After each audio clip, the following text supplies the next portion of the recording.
of an eye and think, okay, is what, the popular narratives around bashing capitalism? Well, let's pause and, what do you think capitalism is exactly? Because it's really not what's happening right now. What's happening right now is socialism for the rich and wealthy. A lot of bailouts, kind of at will, Cantillon effect, and full bore, all those things. How many people, I mean, are people receptive to tackling recent events with that sort of I mean, I agree, obviously, completely. For sure, for sure. But those conversations seem to be difficult to have these days. Definitely.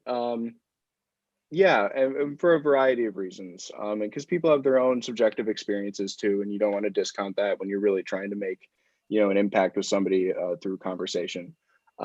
Especially when you want it to be more civil than anything else. I mean, nobody gains anything from shouting matches, and then Right. yeah, it gets, whether it's your water cooler conversation at work or your Thanksgiving dinner table political conversation that might arise.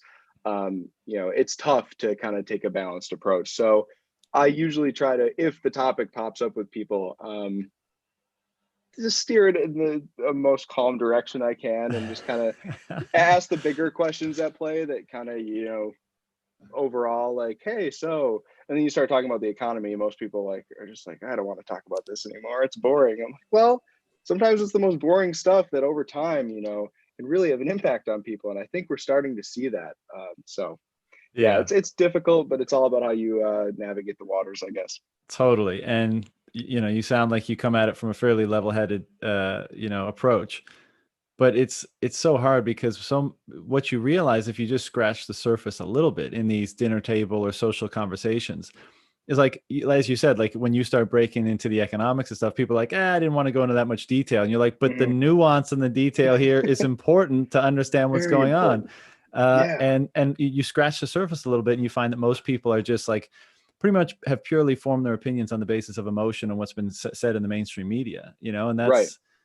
it's hard to have a logical discussion with people when that's their base, because that's not Right. much of a base, you know. Exactly. And it's whether it's academia, and I say that tongue in cheek because I we can get into this in a little bit. I left my position at an enterprise blockchain company back in June of this year, to go and finish up my master's degree at the University of Minnesota, um, with an applied economics degree. The topic of my master's thesis is actually Bitcoin mining, looking at geospatial hash rate, using really cool data out of the University of Cambridge. And so that's been cool. But backing up, whether it's academia that's playing into the narratives or what have you, it's like, I think for the average, let's say 24-year-old that is all over social media and it's kind of trying to get their footing in the world career wise, it's really tempting to say eat the rich and look at Mhm. Jeff Bezos and say, is swearing okay? Oh I yeah, mean, I yeah. just okay. But they say fuck that guy, and it's like, well, I get it. I get it. It'd be nice to be a billionaire, and I'm jealous of it too. But at the same time, you have these narratives pop up where it's like Jeff Bezos made X amount of dollars this week, and it's like, well, no, a lot of his wealth is tied up in Amazon stock, and if he were to dump stock, that would affect a lot of employees at Amazon. And there's a ripple effect, and it's not like he has billions of dollars sitting in a checking account. So like, before you start bashing capitalism and wanting to eat the rich, let's look at what's happening here, and maybe we should be eating the Federal Reserve. So Amen, brother. I mean, let's look at Amazon's fucking payroll for that same period. It was dude, probably ginormous, right? So it's not yeah, like he's just siphoning off money from the economy. I mean, I and know. something came up on the radio here the other day, and it was like one of the grocery store chain families, billionaire, not quite on the scale of Bezos, but I think Mhm. they calculated that because of the stock price, his wealth had increased by like 1.5 billion over the course of the crisis. And like, the talking heads on the radio were all like, this is so horrible. It's increasing inequality and blah, blah, blah. I'm like, you fucking idiots. Like, if you would take 1 second to diagnose this problem, you would see that the very measures the government has been taking that you called for to try to, like, soften the blow of this crisis on your income and your family, which, fair play. Why wouldn't you ask for a handout in this case if you can't do Right. anything about the lockdown? Most of that money went into financial assets so that it wouldn't be depreciated. Like, Right. the guy who owns the shares of the grocery company, he had nothing to do with that at all. People Right. dumped money into the stock market. And of course, we had that kind of absurd, or still have that absurd divergence of, the stock market performance and Main Street, Hmm. which is just an exacerbation of what's been going on for many years, of course. But like, Right. it has nothing to do. And to his credit, probably they've really had to, like, pivot and change certain aspects of how they offer their products and services to adapt to this, like, really crazy circumstance. And I'm sure they've had to deal with a lot of fucked up things with suppliers and price changes and seeing Oh yeah. inflation pop up and trying to mitigate it. And, like, here you are shitting on them because other Yeah. people decided to value that service via their stock price more during the crisis. Fuck Right. you. Right. It's frustrating. And a part of me is wondered too, and we saw it even before the start of COVID, but just the ease at which you can put yourself into equities now would be a Robinhood or whatever. So now all of a sudden, for better or worse, everybody and their mother can open up an app and buy stock in a company. So I part of me really has wondered these past couple months, like, okay, say there's a younger worker in the U.S. Who's making $45,000 a year, is all about eat the rich, fuck billionaires. Yet they're trying to make crazy options trades on Robinhood because it's so easy to do now. I'm like, hey, wait. So if and keep using Jeff Bezos as an example, like if you buy Amazon call options or even just Amazon stock because it's easy now and everybody's doing it, the whole Wall Street Bets subreddit goes wild. Well, you realize you're contributing to the very billionaire that you are going to talk shit about later. And it's just kind of like this cycle of, it's meant to distract you, right? Like what look deeper, go deeper, have those tough reads. And it's boring and dry sometimes to learn about central banking and how everything works under the hood, but it's valuable, Yeah. especially when you want to think about not just how much of a return can I make investing in these Robinhood stocks and trying to catch a swing, versus how do I set myself up 10 years 20 years down the line, and buy assets now that are really going to be worth it for me and my family, and then hopefully that leads you down, hopefully the Bitcoin rabbit hole. I would hope, but that's Yeah. I difficult. mean, there's just so much hypocrisy and emotion. I mean, it's all such a farce. Like, none of these things that these groups are saying right now pass the sniff test. Like I said before, you scratch it for a second with Right. any form of logic, reason, data, information, and it falls apart. And like, Hmm. look, I get it. Like, they have, we've all been disenfranchised to certain degrees by this system that we've been forced to live under. It's Hmm. benefited a very small group of people, and like it's you're right to be upset about that. But like, Hmm. this is a tricky thing. Like, getting control over your emotions is such a beneficial thing for so many things. Like you said, like, Right. maybe you should do the boring work of, like, reading these books or listening to these people or podcasts or videos or whatever. It's like, yeah, but you can't do that if you're just in an irrational rage about things. I mean, like, Right. and that seems to be the case with so many people now. It's like, it just there's and I say this way too much, but this thing dogs me the most. It's like, nothing that we do today, Federal Reserve, COVID response, economic discussions, is Hmm. based on data, logic, and reason. None Yeah. of it. Right. That's just gone out the window. And now it's just about satisfying, special interest groups, or, minority groups, or social justice causes, or, um, who's kicking up the biggest stink, who's protesting the most. Hmm.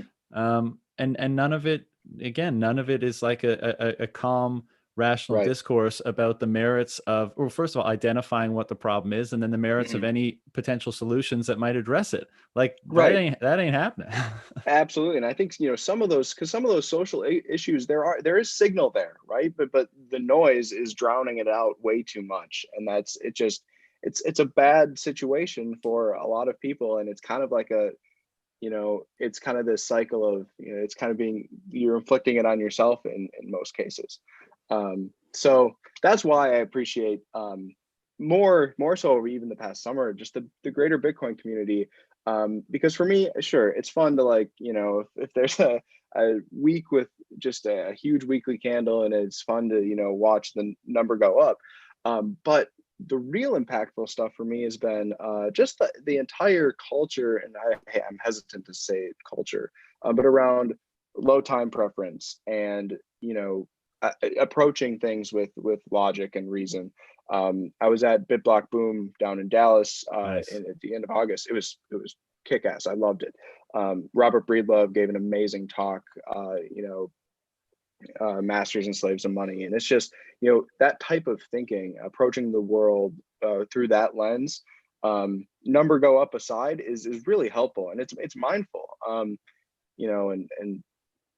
yeah, speaking of mindfulness, one of my favorite Minneapolis Bitcoiners, Brandon Quittem, who kind of helps organize our meetups, that we have here. We're actually having one next Wednesday, so I'm excited to share, with the group about this conversation. But you know, I know he's talked about mindfulness before, just in our talks, and then, he goes up and does his Boundary Waters camping trip for like a week and cooks with fire and is just like really self-sustaining. I'm like, that there's nothing Bitcoin related there. That's just him doing him. But he's one of the more vocal, people, at least in Bitcoin Twitter and the community. And the more of those minds that are out there are being shaped by the Bitcoin narrative, the better, I think. Yeah, I couldn't agree more with that. And it's funny. I'm starting to think now, and maybe bear markets maybe allow you to realize this more, or it's amplified more. But you come for number go up, but you stay for the quote unquote community and the change and the Bitcoiners. Like you stay for the Bitcoiners. Right. You know, girl or guy, like whatever your background. I mean, it just. And I'm not averse. Like I think calling a community is totally fine. It doesn't Hmm. imply that we all think the same or act the same. It just means, True. That's a we've good point. come to similar conclusions about things, and as a result of being kind of on the same frequency, we like to mix it up with each other. I mean, sounds Totally. totally fine to me.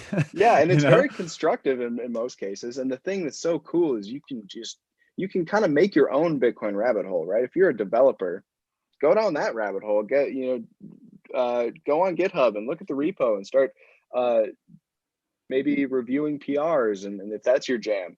But if you're a Parker Lewis type who just wants to eviscerate the Fed in long essay format, do that. Like that's your thing.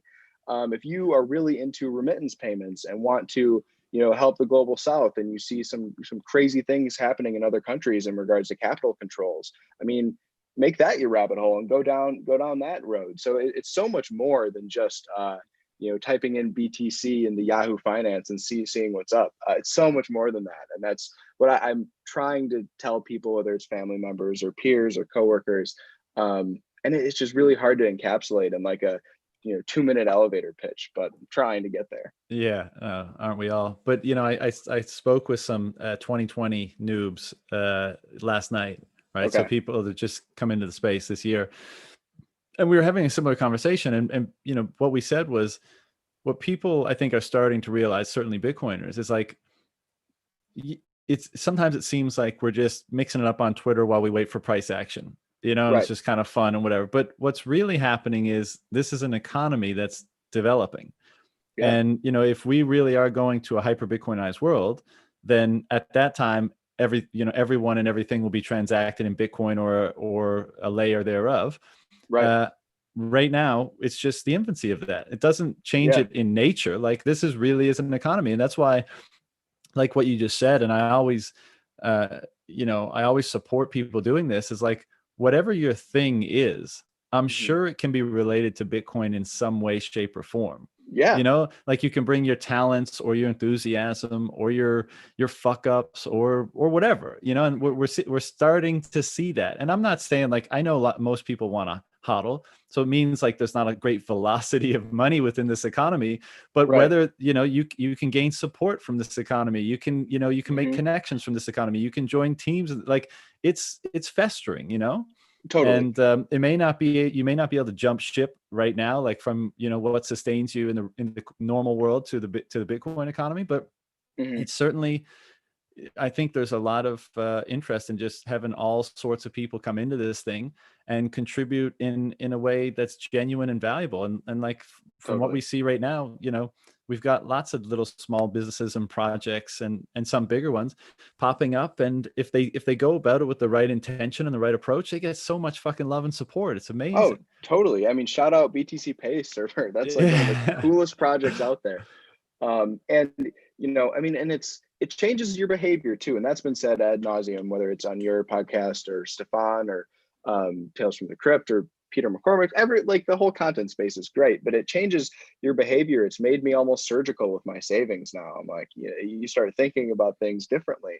Um, and to your point, we're kind of at the commencement of everything, right? This is I think the beginning of something super super cool, and you forget how easily things can become normalized, that might sound crazy. And whether that's the Bitcoin price, you talk about $100,000 Bitcoin price to somebody, they're like, what the fuck are you talking about?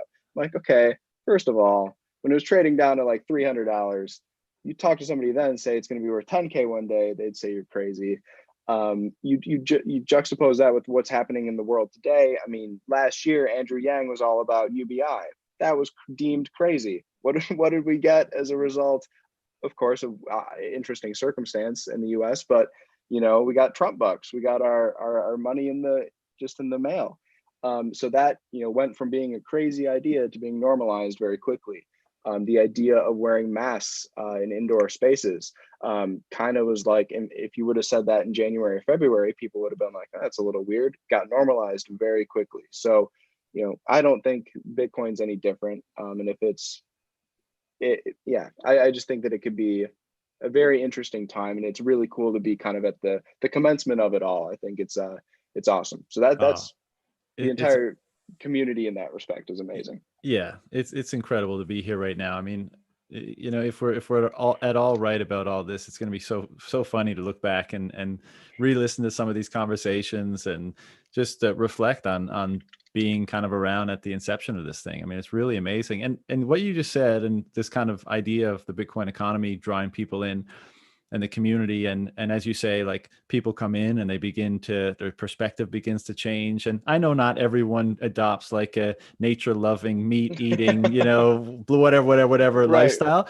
but a lot of people are starting to kind of, you Hmm. know, shift their perspective to whatever the motivations behind those changes were, having similar Yeah. motivations, whether they manifest in slightly or grossly different ways. um, but people are coming in and they're starting to notice these changes and then lean into these changes and then realize like, oh, these are good fucking changes. Like Oh I, yeah. I feel Yeah. really good about this. I'm feeling stronger. I'm feeling more independent. I'm feeling more ambitious, more hopeful, more et cetera, et cetera. Right. And like a freedom to express more freely. I feel less cancelable, like all, and we're just Hmm. scratching this, just the tip of the iceberg, but we're starting to feel all this. And this is, you know, I can't, not that I want to wish my time away, but I can't wait to see what like 2024 having time, what we're all like, you know. Totally. Like Totally. I just think we're going to be that much freer, that much stronger, that much more independent, that much Hmm. more educated, that much more connected with each other, like all this stuff. Right. And all of that is so good in my opinion. And so I think there's a possibility that those people that we were referencing before who are approaching the problems of today's world in perhaps the, you know, ill-advised way, Hmm. I think, you know, greed and number go up will bring in a lot of people as it did in 2017. For sure. But I think for like another pretty big group of people, they're just going to see like this growing, you know, quote unquote community or economy of people Hmm. and be like, that seems really cool. Like those people are, Right. you know, and if you can get past the obvious facade or veneer of toxicity on Twitter. Like, Right, that's right, almost laughable to me that people think that's real. But anyways, if you can get past that, right. then you see this community of like just people that are probably going to support you and help you and that you can contribute Yeah, to.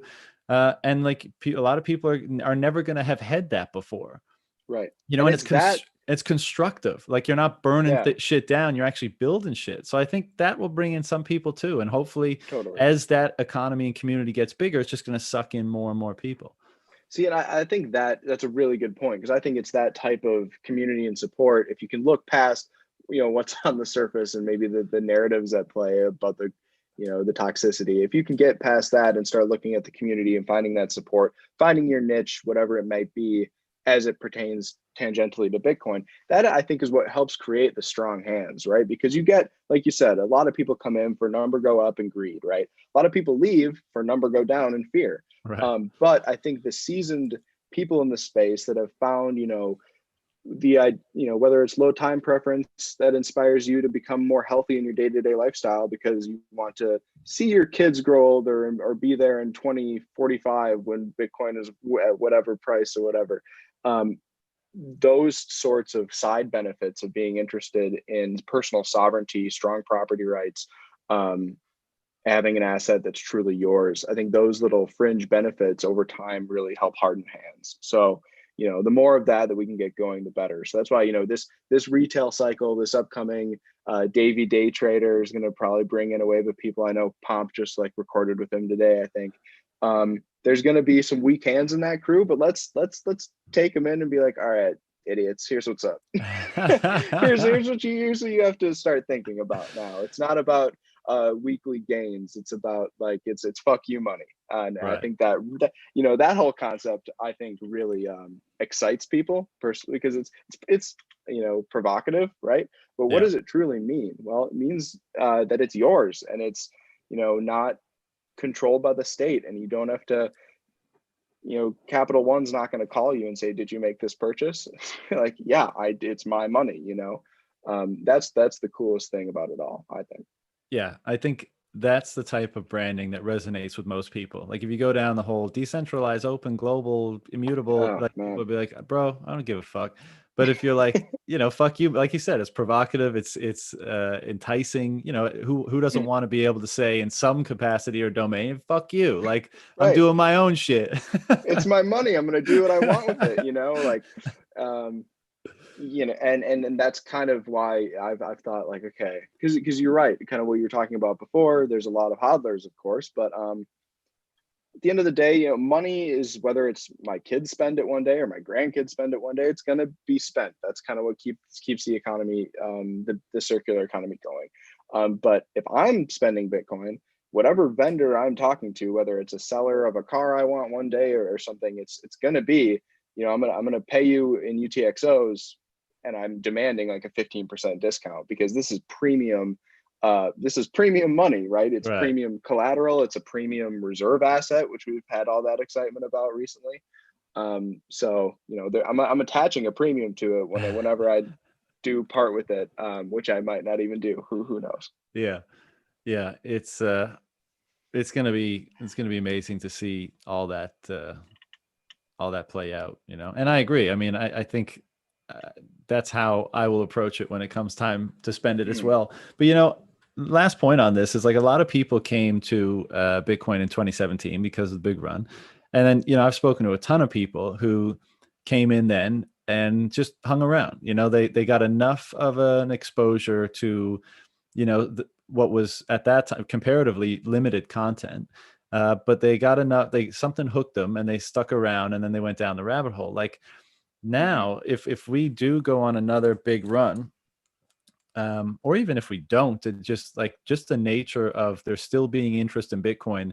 And now with so many resources out there, like if you even step foot in Bitcoin Twitter, like showing Oh any yeah. interest, you could have like 3 followers and be like, "What's Bitcoin about?" And like 500 people are going to get at you with like, here's Right. the resources. This is what you need to know. Da, da, da, da. And then of course there's like podcasts, books. There's amazing authors and writers and Mhm. videos and how-to tutorials. And so like, if you just, I just feel like the next time people are drawn in by, a big momentous price move and the kind of mainstream attention that garners, I think a lot more will stay than even stayed in 2017, because there's so much more educational resources out there. And of course, it's been another era of legitimization through, Right. your micro strategies and, Hmm. real vision and, people, serious, quote unquote, serious people talking about this stuff. Oh, I mean, it's come a long way from, buying you weed on the Silk Road to now being being in a publicly traded company's, treasury. I mean, it's matured. It's kind of that, uh, yeah. It's and the like you said, we've come a long way from just shilling Vijay Boyapati's article, which is still great, by the way. Don't get Still me great. wrong, Yeah. but and that still is like top tier content. But yeah, the minute somebody in the public sphere or really anyone tweets or mentions Bitcoin, they're in for free educational content just being tossed their way. I love it. You mentioned that you're doing is it your thesis, master's thesis, Yes. on geospatial mining? Yeah. So like just geospatial hash rate, basically meaning just where in the world is hash rate coming from. We kind of know, right? We have these theories about China um, it contributing a majority of the hash rate, but hopefully, I'd like to see that number go down over time and get a little bit more decentralized in terms of where significant amounts of mining are happening throughout the world. To that point, I think everything that Steve Barber and Marty Bent are doing in the U.S. and Canada with making use of kind of this excess energy and this methane that's coming from natural gas and harnessing that, I think is super cool, and I think it's very underrated. I'm so bullish on that whole Yeah, man. concept. I did a pod with the two of them together last week, and it should be out tomorrow. And Nice. I'm super bullish on that stuff too. It's really cool. It's incredible. It's like that is kind of like at the core of what I'm doing, why I'm doing the paper. So there was a student in the applied economics program at the University of Minnesota 2 years ago who did I believe it was a PhD thesis. He is now teaching down, oh, I think it's the University of Arizona, I think. And his PhD thesis was it's called crypto damages, and it looks at the emissions, I guess, pollution numbers, whether it's CO2 or fine particulate matter or whatever, that gets put into the air as a result of cryptocurrency mining. So we looked at Ethereum, Bitcoin, and Litecoin. And there was a lot of, in reading the literature, my major thesis advisor also advised him. So was put in contact with him, and awesome guy. Just he was looking at 2017 numbers. And there's a lot of assumptions made in that paper that I think need to be addressed and fixed. And so I kind of thought, okay, let me try to find really as accurate as I can novel data sets about mining and electricity consumption. And then let's try to look at the energy mix of what's going on here, because it's not all coal powered mining. Like that's just not the reality. We have Hmm. hydropower in China, depending on your type of the year, and in Sichuan province. And then conversely in Xinjiang you have coal powered mining. So it's like there's a mix, but it's important to recognize that, because that's going to contribute to whatever you're analyzing for CO2 output. So it's kind of I am intending to take a little bit of that FUD away, while at the same time hoping to get a clearer look at as much as we can, as where mining is happening in the world, to what degree, and then can we see some seasonal shifts in whether it's rainy season, there maybe was more hydropower in play, interesting things like that, and you can go down rabbit holes within that as to what to look at. Yeah.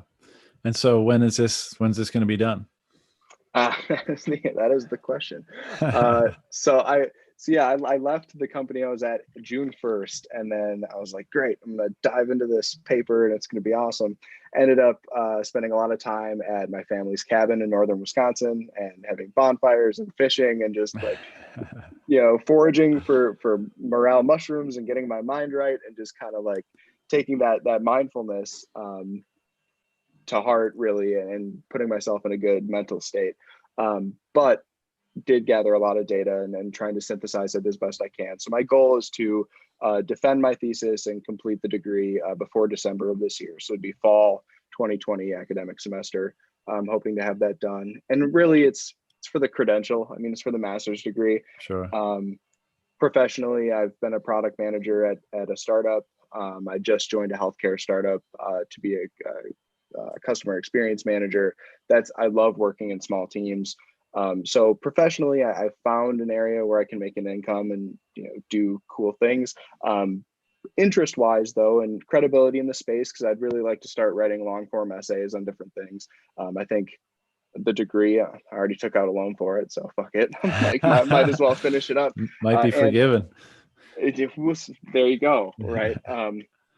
Yeah, I should just go take out a loan for PhD, put it all in Bitcoin. 100% dude. Seriously, do it. If I could, maybe I should fucking enroll back in the university again just to do that. Right, exactly. Yeah, so hopefully by December at the latest of 2020, that'll be out. Would love to share it on Twitter. Right now, my pinned tweet is like a thread that talks about the beginning of my analysis. So yeah, I mean, that's really cool stuff. But at the end of the day, there's just so much you can do on it too. That's like one little corner of everything cool that's going on in mining. Yeah. But it might well be a piece of the larger conversation. Yeah, 100%. That'd be awesome. You mentioned Marty and Steve and what Great American Mining and Upstream Data, what they're doing. And this is going to be a bit of a stretch because energy and mining and Bitcoin mining was like one of the foundational pillars of what Bitcoin is all about. But it did, when you said it, it did make me think of, what we were talking about 10 minutes ago with the economy and people just saying, like, Steve comes from the oil and gas industry, right? And he was a Bitcoiner, and I'm sure in his mind, he was probably thinking, like, is there a synthesis here? Like, is there a bridge that I can bring my unique talents and experience to Bitcoin, to contribute in some way? And Bob's your uncle, like a eureka moment. And you're like, wait a sec, and then the idea is born. And like I said, I mean, that one's a bit more of a layup, not to say that it was obvious, but, energy and Bitcoin mining and Bitcoin are already, pretty totally established industries. But I think that's going to keep happening because, as we know, Bitcoin's gravity pulls on so many goddamn things that, right. You may find that your fill in the blank business experience in some far off industry actually can be applied to Bitcoin in some way, or Bitcoin can be applied to it to enhance it or improve it or to scale it, or, who the hell knows? Totally. Yeah. So I think we'll see more of that. What was this enterprise blockchain experience you referred to earlier? Yeah. So, and when did you shift from being a blockchainer to a Bitcoiner, I guess? Oh man, yeah, the classic like repenting moment. I'm glad so many people are coming out and doing this. So I graduated from the University of Minnesota, my undergrad, in December of 2016, and was very interested in studying applied economics. My kind of niche area was development economics. So looking at poor countries, finding out, why are they poor? Is it a result of policy or maybe some type of colonial legacy that's making these countries poor? Did a study abroad in South Africa, was very kind of global in what I wanted to do. Thought I wanted to go like PhD route. That's why I went and got my master's, or I'm getting my master's. In that process, it was kind of like then 2017. And of course, it was the buzz around the bull market, kind of the crypto bull market really at that time. And I was like, oh, this stuff is so cool. At that point, had no idea about like the 21 million hard cap, or the cool things that made Bitcoin what it is. I literally just saw a number go up. I'm like, oh, this is really interesting stuff. Blockchain, super cool. What can blockchain do? It can like solve voting and all this crazy bullshit. I was like, oh, okay, well, I want to go for my master's degree. It'd be kind of cool to like work for a blockchain company. So I was like looking at what's in Minneapolis. There was a company founded out of Minneapolis called BanQu, BANQU, and awesome team, by the way. I don't want to knock the team at all. Just didn't end up aligning with my visions. But what BanQu does is they use an Ethereum binary. So they're on Ethereum. There's no crypto component to it. So it is a private blockchain, a private permission to blockchain, which at that point You really don't need a blockchain at all, in my opinion. But what they do, and it's really cool work, they work with some of the world's poorest individuals and connect them to the larger institutions that benefit from their labor. So a good example would be Anheuser-Busch has barley farmers in Uganda, which we got to work with. And what we did for them was, we gave them a line of sight into who their farmers are. So there's a mama farmer, she comes to sell her barley. We want to log that in the blockchain, give that mama farmer an SMS confirmation of, hey, you sold this amount of barley for this amount of Ugandan shillings. Now she has a digital copy of that transaction that she can then hopefully leverage and use to borrow against future cash flow. She all of a sudden becomes somebody that's attached to Anheuser-Busch's supply chain.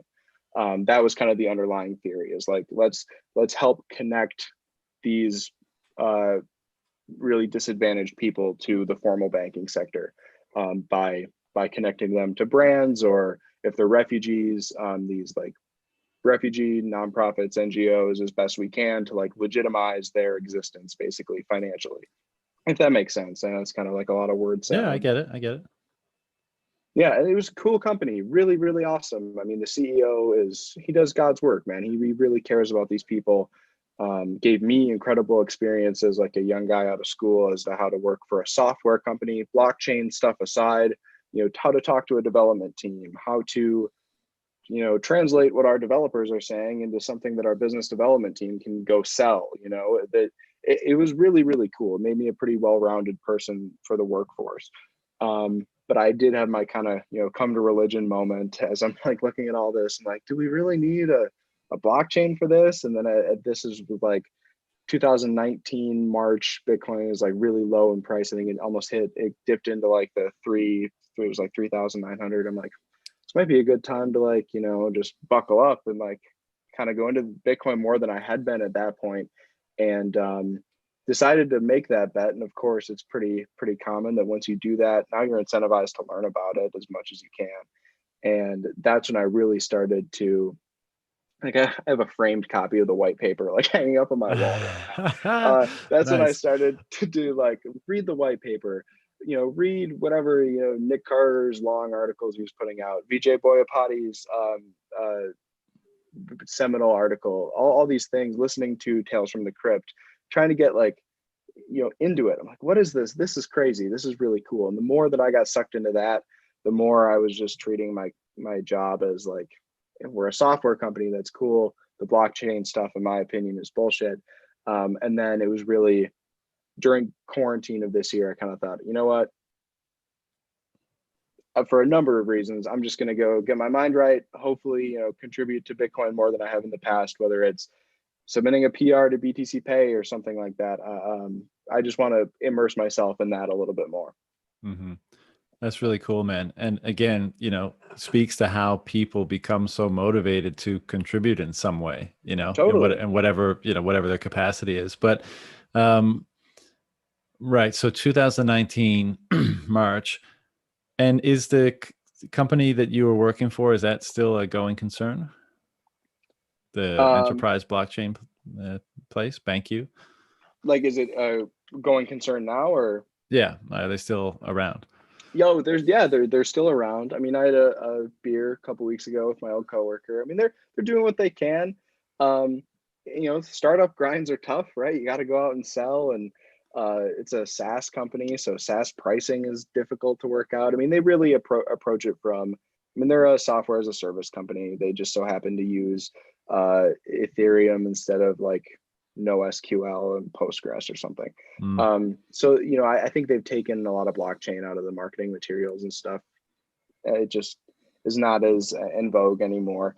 Right. But the work they're doing is super incredible. And I got to go to really cool countries to implement this stuff. I was like in India and Colombia and Peru, and it was wild. It was That's super cool. sick. That is cool. Oh, it was great. Oh man. Yeah, sorry not to cut you off. No, I was just going to say, what were some of your favorite places? Oh, dude. Well, Colombia is beautiful. We got to go, we were in Bogota. And then we got to go to the Caribbean coast, so Cartagena, Barranquilla, Did Santa you go up Marta. on the old fort in Cartagena and like go up on the bar on the wall and have a drink up there, watch the sunset sort of thing? I watched the sunset. We drove around it. There's like cannons sticking out. Yeah, no, I did not go up there for a drink though. I would have loved to. I was with our CEO the whole time. Unlike most of these trips, very like brass tacks. Let's get down to business and help these people who were here to help, which I appreciated. Yeah.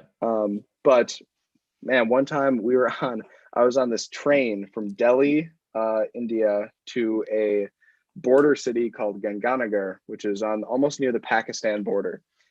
This was wild. We took like this 12-hour train, and I had Wi-Fi. I think we had a hotspot with us, and I was like trying to do some like feature testing on my laptop on this train in the middle of nowhere, India. I'm like, this is crazy. I feel like I'm James Bond.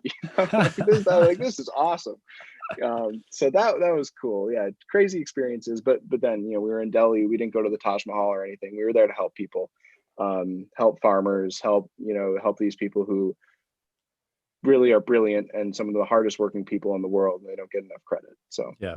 You know, it's those people that have that level of compassion and are motivated to act on it to try to help people in more challenging situations than themselves. Like I have the utmost respect for those people, right? mhm. But it's or there's no but. I have the utmost respect for them. In addition to that, what I'm so it would be. I wonder if they all kind of understood what Bitcoin represented. Mhm. If all of that kind of motivation would be channeled into establishing Bitcoin rather than because like I feel like with the ills of with the problems of the world, if you don't fix the source, you're just playing whack-a-mole with where the problems emerge, right? You fix one Totally. place, another one emerges. You fix one here, another one emerges there. And like if we fix this fundamental mechanism that is the money, then Mhm. those people in those disparate, far off places that are having a really hard time, they they they gain access. Well, they get freedom, right? And then they Mhm. get self determination. So how do they want to bring their labor or their products and services to the market? And Right. because their labor and their products and services are no longer siloed in their local markets, they access a global market. And I know Totally. this has been said so many times, but I wonder if people that are that motivated to help those people that are struggling in the world, if they realize the kind of how much leverage Bitcoin represented, if they would just be like, well, let's go all in on this because Right. that will just Bitcoin fixes this, right? Like that will allow those people to determine for themselves what kind of life they want. Like I don't want to bring modern Western living standards to some village in Kenya if they don't Right. want it. What I want them to be Yeah. able to do is live precisely the life that they choose to live, not one which they're under the thumb of an authoritarian regime, not one Right. which they're stolen from because of the nature of their money. I want them to live and exchange Mhm. and bestow value and receive value in accord with what they want. Totally. And I mean, I want them to have fuck you money for all intents and yeah, purposes, right? exactly. And so, go to the buying site for that where all these farmers deliver crops and where they get paid and set up a lightning node. And then, you give them a lightning wallet and you introduce it to them that way. There's so many cool things that can be done with Bitcoin in those areas that I Yeah. think, man, I mean, talking it through, I think we're on the precipice of it. I think it's going to happen. Yeah, I do too. Um, what else did I have for you? You were mentioning your thesis and enterprise. And where did you say you were working now? I'm working at You yeah, it's a, well, so I say healthcare startup. It's kind of like more related to the HR component of healthcare. And I might have some coworkers that are like watching this live because I was excited to come on. So I told them about it. I like get into a new organization and just start shilling Bitcoin. It's great. And the team is amazing. And like, the Katrina is the CEO of the company is called Clinician Nexus. And Katrina Anderson is the CEO, brilliant woman, also located here in Minneapolis. And she was like super into it. She was like, Bitcoin. I told her like, yeah, that's kind of like, I have passion projects in this space.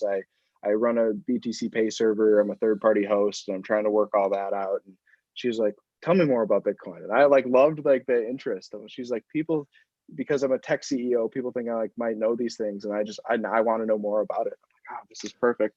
Um, but the company is really cool. They help match so healthcare students, whether you're an MD student, a DO, a PA, a nurse practitioner, they match students up with clinical rotations at hospitals. They kind of create a marketplace for that. So it's Cool. no longer like I'm a med school student. I need to do my clinical rotation somewhere in order to graduate, and I need to bring like, paper applications, or I need to fax in my application to some hospital. I can kind of do it all online in this one platform. It's super cool. So I'm excited to help the team. Nice, nice. Dude, when you mentioned that the CEO asked for more information, it just made me giggle a bit because anytime that's happened to me, because most people or a lot of people you encounter, there's probably not that much interest, and we're Mm-hmm. so passionate about it that we want to express it. But when it does happen, like when you mention it and someone goes, oh really, tell me more, like in my mind I'm just like, stay calm, stay calm, stay calm. They said they want more. Okay, I all know. right, chill, I chill. Get little by little. Yeah, in the back of my mind, I'm like, invite me to your board meeting. I will convince you guys to put it to put some cash reserves in it. Like, that's what I was thinking. But I was like, okay, well, and I started Play giving as cool, best of play a cool. spiel. Exactly. Yeah, yeah. um what's exciting you the most these days, in Bitcoin, and what's going on? Um, Man, so that's a tough question. Obviously, it's the news with MicroStrategy has been really, really awesome. More of just, well, it's awesome, but it's also obvious. Like, I can't wait for the day where this stuff happens, and it's kind of just like, duh. Like, of course Yeah, they'd do that. It shouldn't be as big of news as it is, but also at the same time, it should be big news. And I'm upset that larger outlets are not covering it to the degree that they should be. Um, that's our but so opportunity, for the people, for exactly, the outlets in the space. I mean, not that there's a tremendous amount of like great news outlets in the space, but there's an opportunity, right, for to be for covering sure. this stuff. Totally. So that's obviously been exciting. Um, the more technical stuff, like discrete log contracts, um, listening to Ben Carmen talk about that at Shared Bits. That's been like really interesting. Technical improvements are always exciting. They're just like it's less flashy. I can't text my dad and say, "Hey, Taproot," he's gonna be like, "What the fuck are you talking about?" But I can text him and say, "Hey, MicroStrategy put it on their treasurers, on their balance sheet. This is kind of cool." Mm, So my interests kind of span a lot of different areas of Bitcoin. I think at the end of the day, what's making me more excited about it is kind of the normalization of it. I mean, and it's been like this for a while, but every time it happens, it's kind of cool. When I bring up Bitcoin with new coworkers that I've never met before, or talk to my sister's friends or my brother's friends. When you mention Bitcoin, it's no longer like, what is Bitcoin? It's like, it's a household name. People know about it, and that's what I think is cool. It's like, sure, there's a long way to go before you get people to think about it the way you want them to think about it. But it's cool that it's no longer so foreign. You're so right. close to opening up Cash App and buying some and learning about it, way closer than they've ever been before. So we can keep moving that needle a little bit. I think a new normal is a lot closer than people think, for sure. Yeah, being the Bitcoin guy is not so weird anymore. No, it's not. You're Yeah. not So getting you're not getting made fun of as much anymore. And a couple of years from now, being the right. Bitcoin guy, you're gonna be like, look, I got an opening in 4 weeks' time. I can schedule you in if you want to talk about Bitcoin, but I'm busy. Exactly. No, you summed it up. Basically, being the Bitcoin guy is what I'm excited about. It's easier now. It's Yeah. easier now. And more people are like, they don't look at you like, do you buy drugs on the Silk Road? Now they look at you like, oh, that's really interesting. Either you're a technologist or you're into finance or both, and tell me more. Yeah. It's not as scary anymore. So that's cool. And kind of on that same vein, you mentioned that you when you kind of fully took the orange pill in March of this year, or started learning more about it, and it's an ongoing process, I'm sure. But Hmm. and then you spent a bunch of time out, in the wilderness and kind of getting your head right and stuff like that.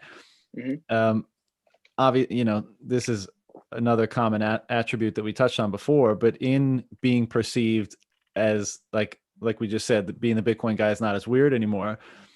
Have other aspects of your life like materially changed outwardly, so that people that you're interacting with like can see you having changed since earlier this year when you really started digging in?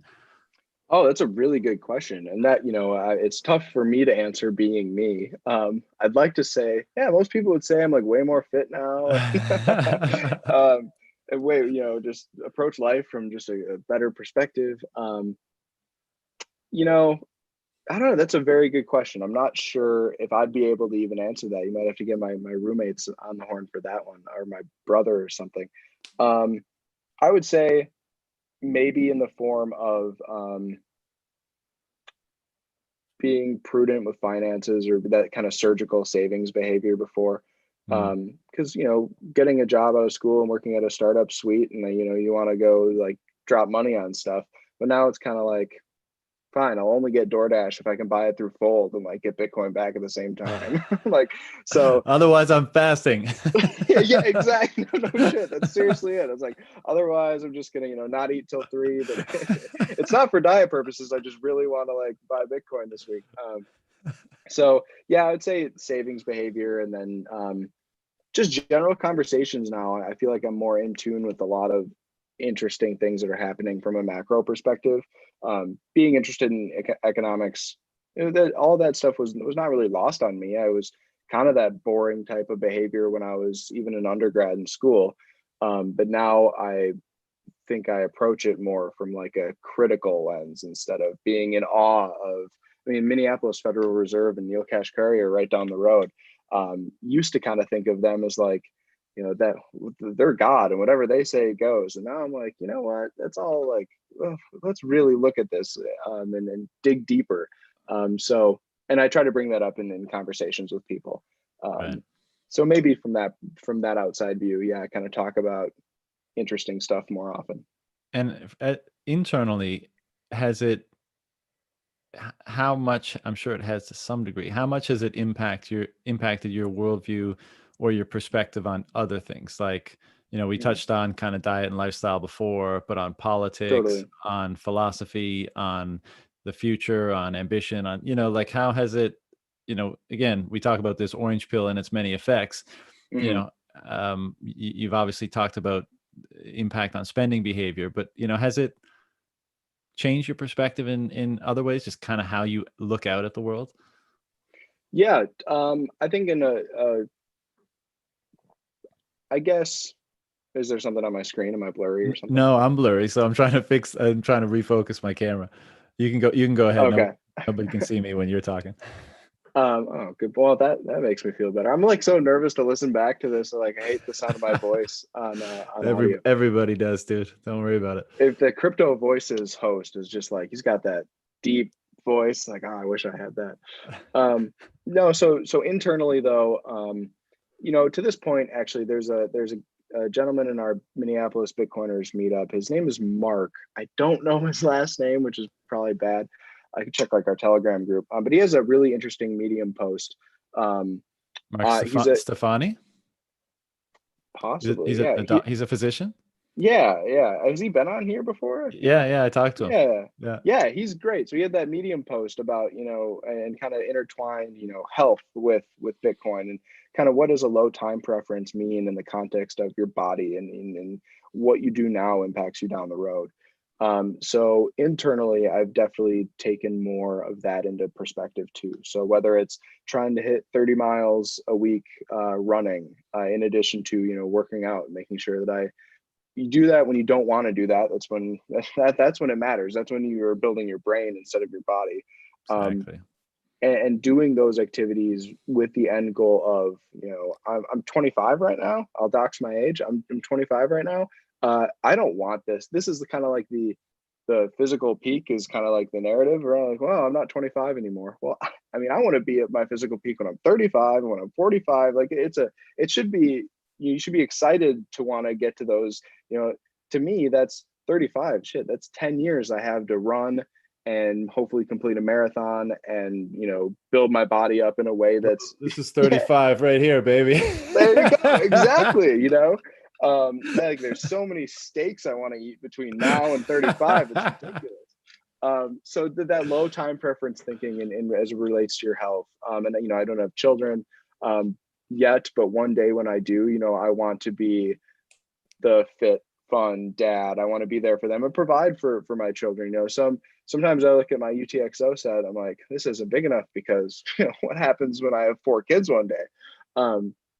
So, and maybe not 4, but you know, it's just that type of thinking. You know, Bitcoin has kind of led me down this. You know, why splurge on stuff today, and why do things that you might either you know you're going to regret. It just doesn't, whether it's eating or being lazy or you know not tackling an opportunity. You know, I think what Jocko Willink says it best when he goes, you know, be aggressive by default. Everything you do, you know, put 100% effort into it, and knowing that maybe down the road, the fruits of all of our labor, intellectually and savings wise and nutrition wise, could pay off in a really big way, and most likely will. That's been a huge thing for me, just kind of thinking about in the background. I love that. Do you, you know, I ask this to so many people because I'm genuinely curious. I get the time preference piece, right? And I get Mm-hmm. that you're holding an asset that you believe will appreciate, you know, significantly. And as a result, you know, you accept the time preference trade-offs, let's say, in order to preserve that asset. Yeah. But have you reflected on why it is, or, you know, maybe just put more words on it if you're able to, why that scenario seems to very consistently imbue in people, like you mentioned that you want to have, you know, kids, you know, you want to have Mm-hmm. a decent stable of kids, whether it's 4 or 3, you know, you want to have a Right. good Right. family, right?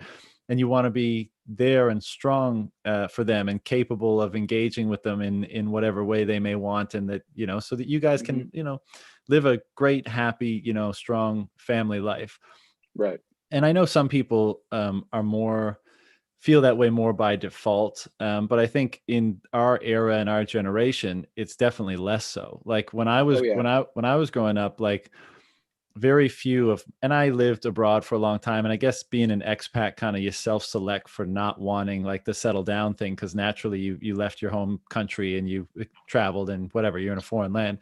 But Mm-hmm. you know, that wasn't high up on the priority list. It was, you know, career and money and, you know, racking up experiences and travel, and all of which have a place, of course. But it seems to be that whatever, there's something about this thing that we call Bitcoin that is inspiring these sort of motivations in a lot of different people, which are just like strong, healthy Mm. individuals and families. Like, is it just the time preference Yeah. piece, or is there something else going on that you've identified? You know, time preference, also kind of, I think a feeling of greater sovereignty and exercisable sovereignty over your life, you know, because you could say like, I have a big savings account in US dollars. Like I'm sovereign, quote unquote, whatever that's supposed to mean. But it's like, well, no, you don't. That ties into the whole owning your own fuck you money, owning your own assets, being responsible for going out and getting, you know, you got to stack or else it's not going to happen. So I think sovereignty ties into it. If you're a sovereign individual, I think I think that might lead somebody down that path of like, okay, if I'm a sovereign individual and you go down this, you can kind of think about it as like, I guess biologically too, is kind of this innate desire to spread your genes and that whole thing. I guess you could tackle it Yeah, that but way. for that But you could just fuck anything and have a bunch that of kids, you know? that's true. That is true. You know, I actually, okay, so you're just totally right. I don't know where I was going with that. I think one of the underrated aspects of the Bitcoin community is you're around a lot of people for some reason or other, and I think this is maybe where your true question lies, that are very family oriented. And that's kind of rubbed off on me and made me kind of think like that. An example would be at BitBlock Boom. I was talking to a fellow Minneapolis Bitcoiner, and then American Hodl was there. We were leaving just after the Rabbit Hole Recap live session. We were about to go to the bars, and we just were kind of shooting the shit. It was us three, and my friend, I don't know if he wants me to say his name, is anonymous on Twitter, but him and American Hodl were talking about being dads, and like it sounded so cool. Like American Hodl was like, I really can't wait to go home and see my daughters. Like to them, daddy's been gone 2 days, but because they're little, time dilation, I've been gone for a while, and they're excited to see me. He's like, I'm excited to see them. I miss them. He's like, my 2-year-old like attacks the day with just her full energy every day, and it's awesome and inspiring. And then my buddy started talking about his son, who was he said he's just like him when he was younger. And they were talking about being parents. I'm like, God damn, like that is cool. I'm not there yet. I still like to have fun, and I live with roommates and suburb Minneapolis. I have a lot of things I still want to do before I get to that point. But seeing people, we share an interest in Bitcoin for sure, but because they were talking about it so strongly, and in terms of setting an example for their kids, and wanting to go hang out with them because they miss them, that was like, it was really appealing to me. Yeah, make parenting great again. For sure. And I love on Twitter, Hodl, goes so hard in the paint in the dad shaming, and I love it because he does. Because yeah, I think like I don't have kids yet myself either, but it's definitely in the plans. I've been very mobile the last decade of my life, but I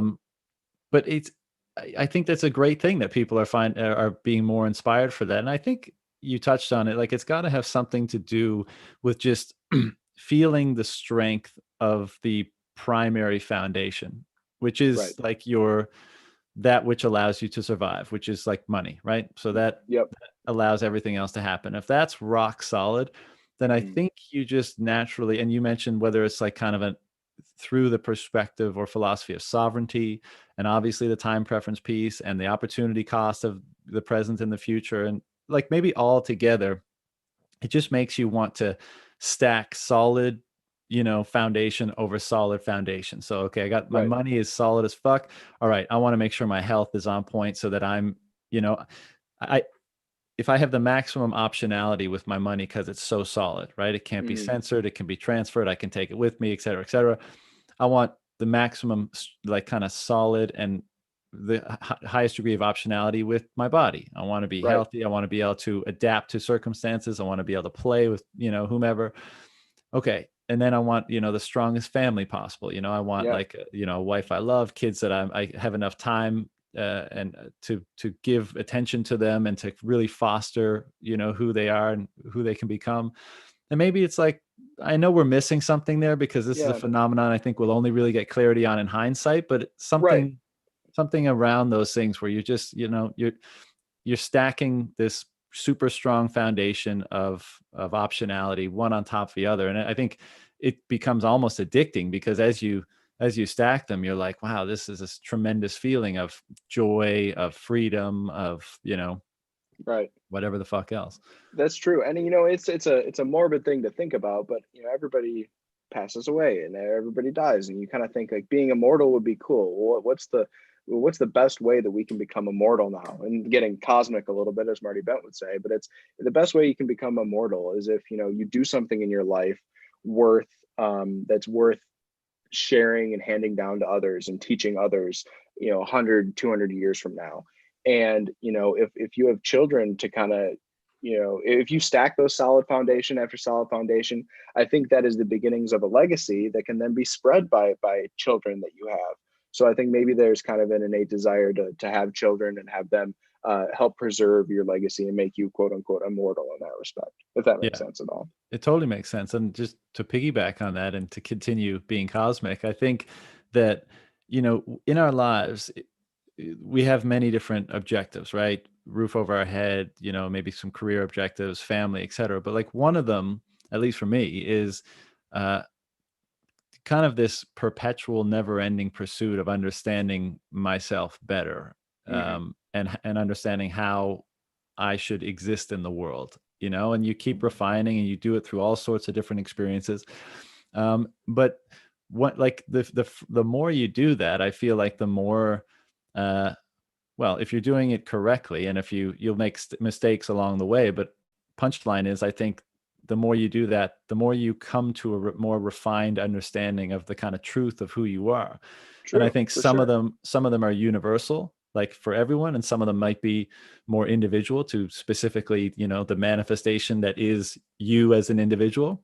Hmm. But I think, um, imbuing that, passing along, like you were saying, passing along that kind of accrued wisdom over the course of your life, maybe not even for, like, quote unquote legacy, like I hope they remember me well, but just Hmm. as almost a service to, the people you love, and maybe even broader humanity, to say, like, you know, I'm imbuing in my offspring, and to some degree everyone who I interact with, but the wisdom that I've accrued through my experiences and through my contemplation and through my life into these people, and so Right. that wisdom can be expressed once again through them. And maybe we think maybe we do that because we think it's worthwhile to do so. Maybe that's a good thing to do.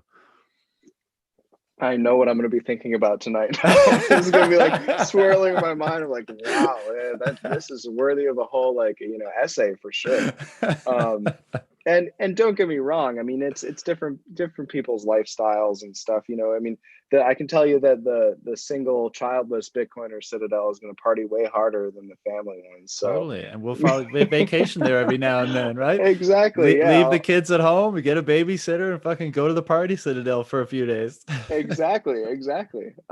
But so and there's different tastes and different styles for everyone. It's just it is interesting to see that shared value kind of emerge out of the communities, right alongside, whether it's the way people in the space typically diet, or places emphasis on physical fitness and health. And then, like, there's the family component, which is an interesting thing to see creep up, but it's certainly there. So Yeah. tackling that and kind of recognizing that more and trying to dig deeper is something I'm going to be really keen in doing these next couple weeks. Totally. And I think it's going to be an unavoidable unfolding process throughout, all of our, well, from here forward, right? Hmm. That's what, like I said earlier, I mean, who are we going to be in 2024 having? It's going to be Totally. such a funny, I'm sure the having party is going to be awesome in 2024, hopefully, but Right.